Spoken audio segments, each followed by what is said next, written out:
Hello everyone. We're continuing now the Mesilas Yesharim.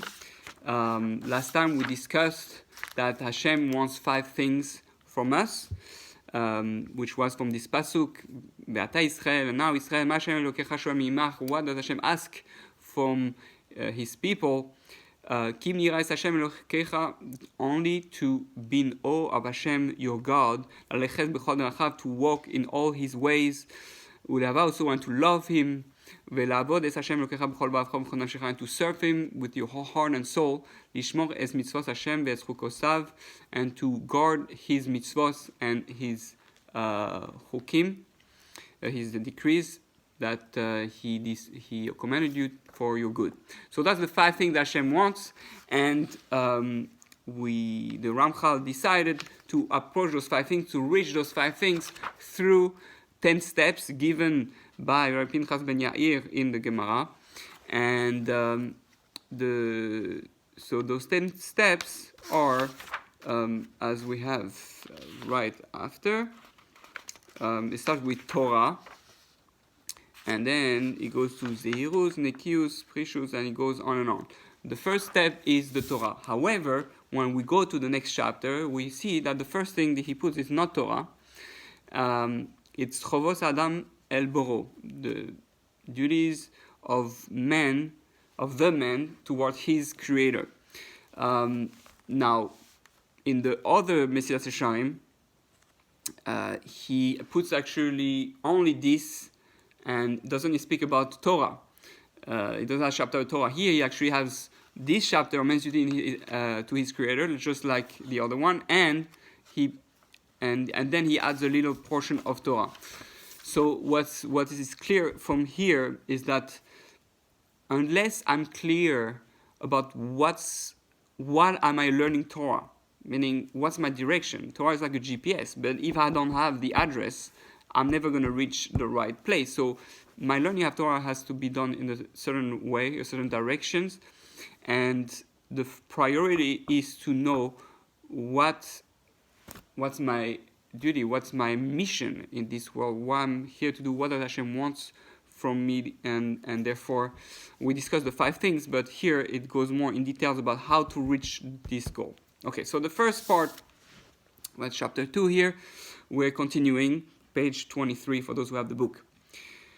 So the Chassid says, the study one must undertake to achieve piety and separateness seeks to know, first of all, what man's duty to his creator truly is, that the Lord our God requires of us. So that's the first study. The first study is what Hashem requires of us, and what type of study, and how we may gain His favor, blessed be He. So once we know this, we can look for the ways that will enable us to fulfill these duties of ours and to fix in each of our souls those qualities that is ought to have, so as to achieve this aim. So too, we can strive to recognize the factors that may prevent us from accomplishing this, or that remove the good traits from our soul and establish their opposites in them. Once I have the address, I know where not to go, and I know what to focus on my studies in order to achieve what I want. So the Chacham says, this is certainly a very sound regimen of study. It is indisputable. I already see that this study will not be as short as I had previously imagined, and as imagined by everyone in the world except those who practice piety and separateness. It is impossible for it not to be as broad and profound as any of the most profound investigations in the sciences. Now I hope to hear from you the details of these general ideas, and I will rejoice in them.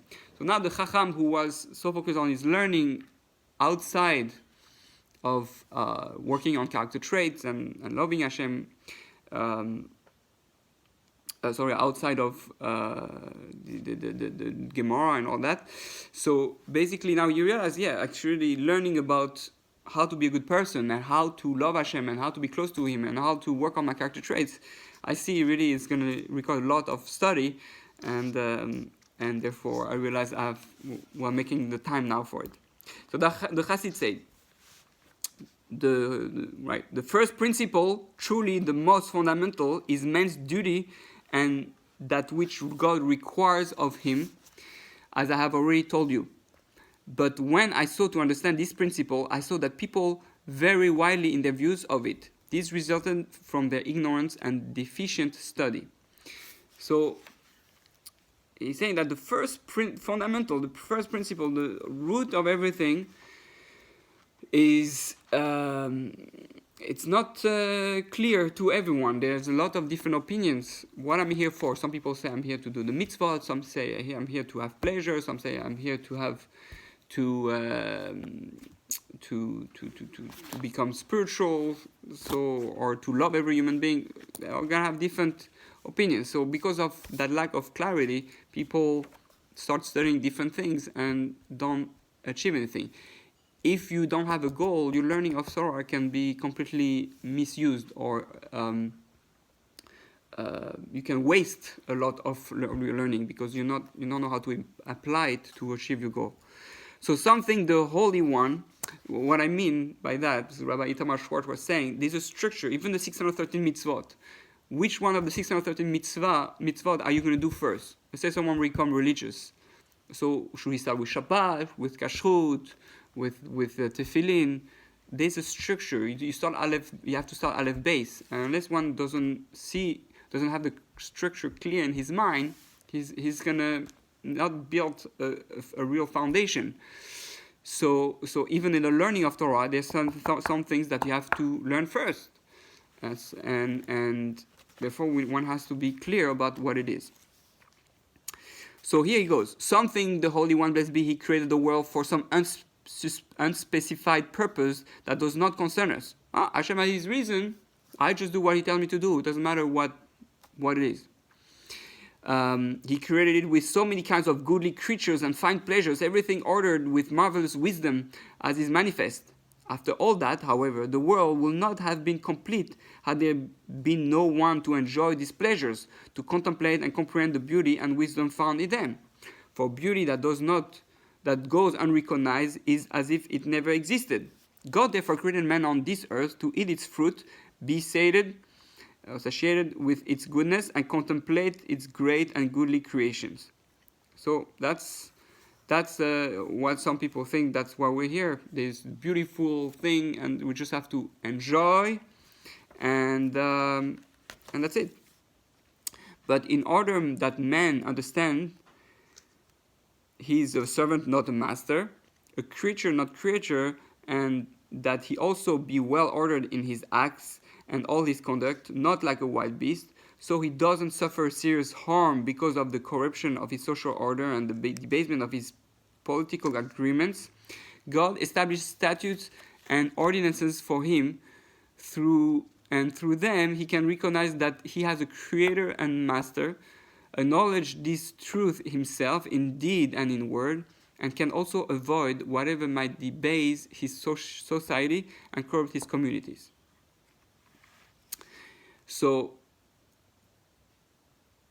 he's saying that therefore, also beside the fact that he should enjoy this world and have pleasure from it, also Hashem had to make men understand that his position. You're not a master. You're a servant. You serve God, and you need to know what to do in order so that you don't become trapped into the pleasure of this world, and also so that you should know how to avoid the problems that this world brings, and also that your community, your society doesn't become corrupt, and therefore that's why you have all the commandments and the Torah. That's what your purpose is.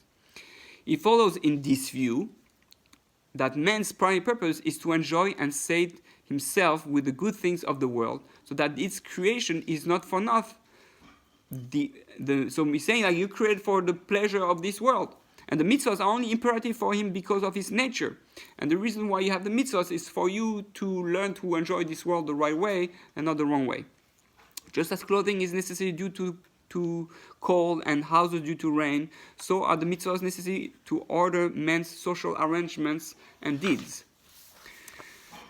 Though the proponents of the views find many a peg to hang onto, and many great dicta and themes that seem to support it, this is none other than error and the deception of the heart seduced by desire. To them I apply the verse, with scorners he deals scornfully. So here he's saying there's a big misconception of people in this world. Say, why am I created? I'm created to have pleasure from this world. But it's dangerous. I can be trapped in the pleasure of this world with the Yitzhara, and no. So therefore, Hashem gave, you know why Hashem gave the mitzvah? He gave the mitzvah so that I learn to enjoy this world the best possible way, to have pleasure and enjoy, and that I don't get trapped into the negativity of this world and the physicality, and I can enjoy full force this world. So the Chacham said, but what are your proofs to refute this opinion? So we still don't know what's the real purpose of man in this world. This is that in the Chassid is trying to disproving that. So the Chassid continues, I have proofs from the words of our sages, may they be blessed, as well as from sound judgment and correct reasoning. For according to this opinion, we must say that all beings were created for a particular purpose independent of man.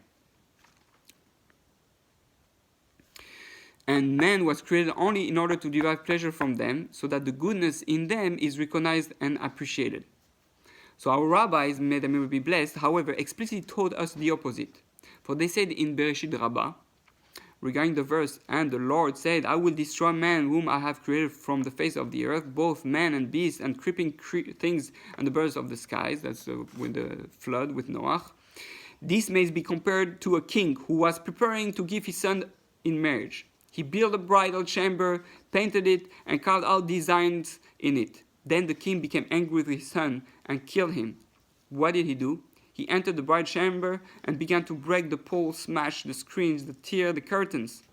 The king said, have I made these for anyone but my son? Now that my son is gone, should these remain? Therefore the verse says, I will destroy both man and beast. So there you have it. That all beings were created for the sake of man and not man for their sake. It's not that, God created pleasure, and now God, I need someone to enjoy this pleasure, this beauty, this creation. Here I make a man, and now this man is going to enjoy the world. No. They say, everything is here for man. Everything was created for man. There's no need for the world, the pleasure, all this without the man. So everything is for him. If there's no man, there's no need for this world. If so, we must believe that the creation of man has a more noble and lofty purpose. Therefore, we're speaking about man, really Adam, which was a very spiritual being. We say, so you're saying that God will create such a powerful being with a neshama, a soul, and spiritual and emotional, all that, just to enjoy this physical world, just to have some pleasure. This is the only way He created, just to have some physical pleasure of this world. If so, we must. So it has to be more. It doesn't make sense. Why have a soul? You don't need a soul. You can make an animal, just enjoy the pleasure of this world. Why you have to make a person with a soul and character traits and so complicated and psychology and mind and all that? Why need all that? Furthermore, our rabbis, may their memory be blessed, said in Midrash Koheles, consider the work of God. For who can make straight what He has made crooked? When the Holy One, blessed be He, created the first man, He took him around to all the trees of the Garden of Eden. He said to him, see my works, how beautiful and excellent they are. And all that I have created for your sake. Take heed that you not sin and destroy my world. Clearly, all the creation was for the sake of man, and its continued existence depends upon him and his actions. So, the world will be good as long as I fulfill my purpose. If things are not going good in my life, if things are not going good within the Jewish people, it's because I'm not focused on my mission. I'm not doing what I'm supposed to do. I might be trapped in something that appears good, like being a good person in this world, but is that really what's the goal? So everything in my life would fall apart, what he's saying, or everything in the world will fall apart if we're not going in the right direction. If our GPS going in the north instead of south, then you have a storm coming to try to reroute you. And regarding the verse, and there was evening and there was morning the sixth day, our rabbis, may their memory be blessed, say the Holy One, blessed be He, stipulated with His work, celestial and terrestrial. If Israel accepts the Torah, well and good, but if not, I will return you to an empty void. This is Gemara Shabbos. This being the case, had Israel not accepted the Torah, the result would have been not that they alone would perish and other people created in their stead, or that the world would continue to exist without them, but that all the work of creation would be destroyed. We don't need anything if not for man and his mission. Furthermore, it is said in Bereshit Rabbah, when they were created for the sake of Abraham. This is the meaning of the purpose of the verse, you are Lord alone, you are Hashem alone. You have made heaven, the heaven of the heavens with all their host, the earth and all things that are in it. What was all this exertion for? Why did Hashem have to do all those things? Only for you are the Lord, the God who chose Avram. Meaning everything that he did, all the details, all that was for man. All the wedding, all the beautiful flowers, all everything, the details is all for man. Man is not here for the wedding. The wedding is here for man. There's no man, there's no need for all the things for the wedding. Moreover, it is said in Pirkei de Rabbi Eliezer, sell me this day your birthright. And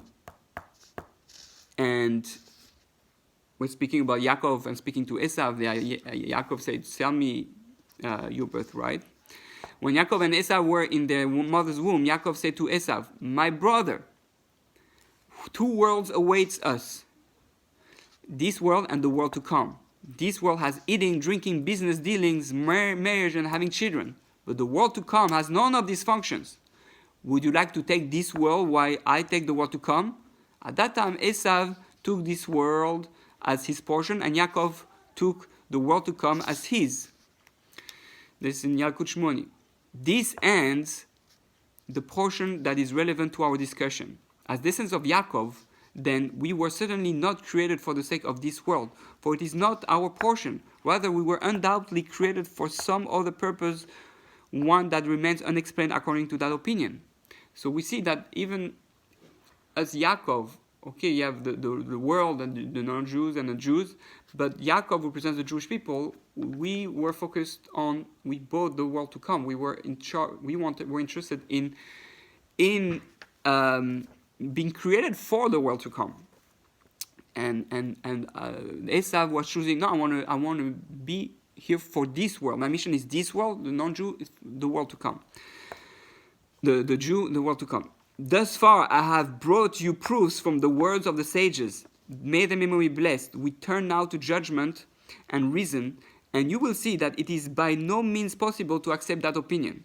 For if man was created in order to enjoy the good things of the world, and the mitzvahs serve merely as limits to prevent his corruption, as the proponents of that opinion argue, as I have mentioned, then in light of what has occurred in this world and continues to occur, the divine intention has been, God forbid, frustrated and completely unrealized.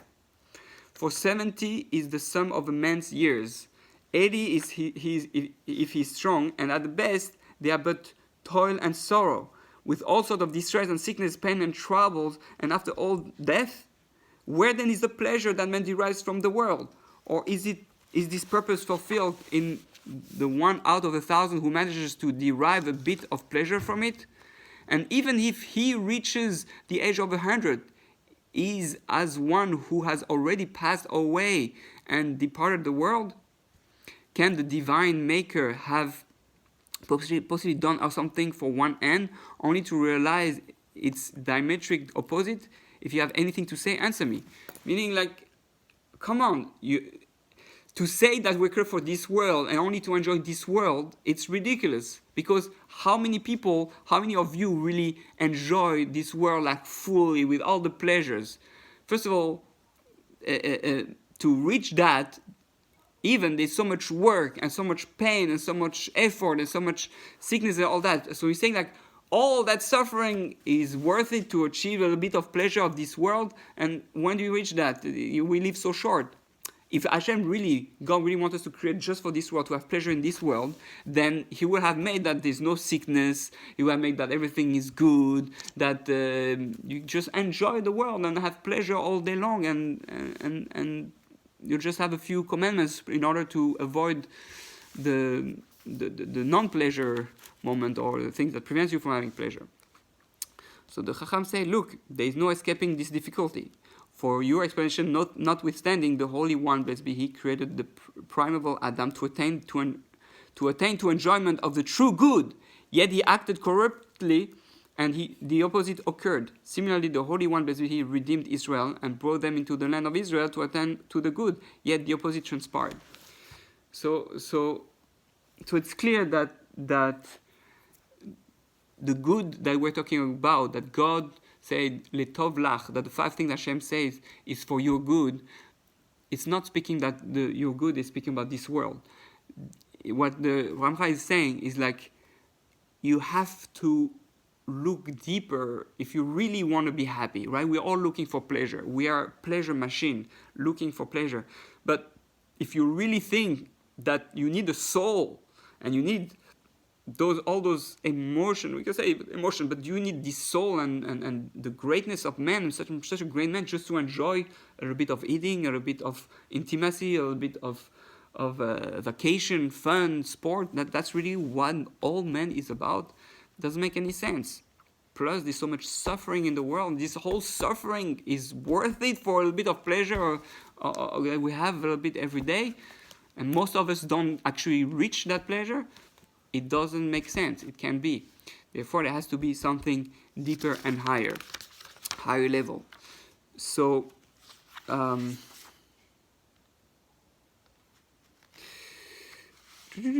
okay, I think we're gonna stop here, and we're gonna continue from there, page 30, and we will continue very soon.